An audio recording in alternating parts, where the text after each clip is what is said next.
যে এটা সবাই মিলে ওই যে এটাকে সবাইকে আজকে আমাদের ভারপ্রাপ্ত চেয়ারম্যান জনাব তারেক রহমানের একটা সুন্দর পরিকল্পনা ছিল যে আমরা সবাই মিলে একসাথে কাজ করব, উন্মুক্ত বাতাসে ঘুরবো, এইভাবেই কাজ করাটা উচিত। সবার আগে বাংলাদেশ কথাটা কিন্তু মনে রাখবেন।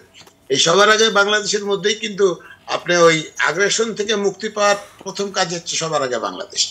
আমার কথাটা হইতেছে যে তুষার ভাই যেটা বললো যে এই ভোটটা দিতে হবে, ভোটটা দিলে অধিকারটা পাওয়া যাবে। আমি আমার ভোট দিতে পারিনি, অধিকার নিয়ে কথা বলবো কি?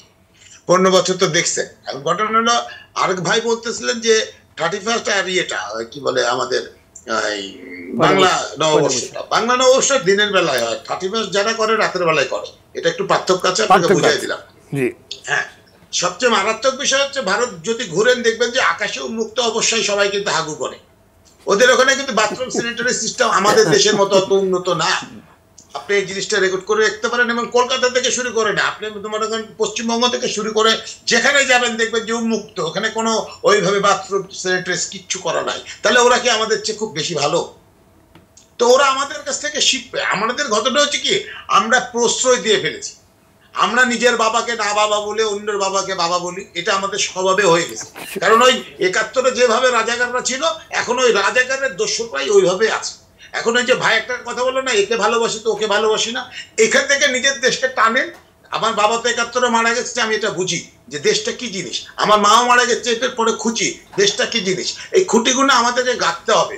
আমরা এখানে বসে থেকে কিন্তু অনেকে অনেক রকম কথা বললাম, পরিকল্পনা কিন্তু একটাও নিলাম না, সাজেশন কিন্তু দিলাম, একটাও কিন্তু হলো না।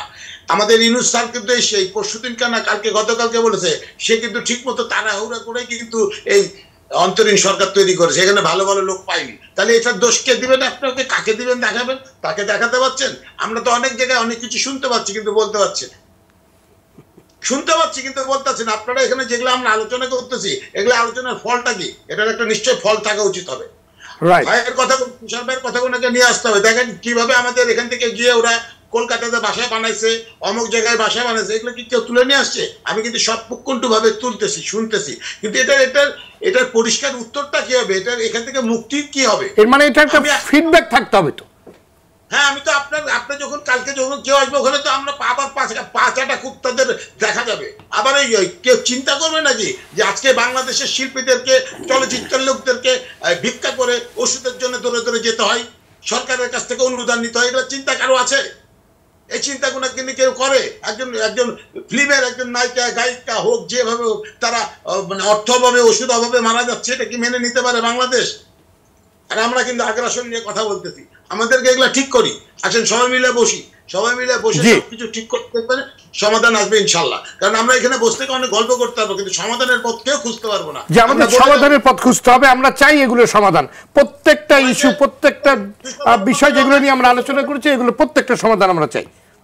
ধন্যবাদ। ভাই যখন আগে যখন শুভেচ্ছা করতো, আমার করতো, ওনার ডাকে সবাই যেত, উনাকে আমাদের দরকার আছে, উনাকে সেভাবে কাজ করতে, উনি কাজ করতে গেলে তো বাধা হয়ে দাঁড়াবেন হয়তো আপনার সামনের লোকটা, নয় আপনার পিছের লোকটা।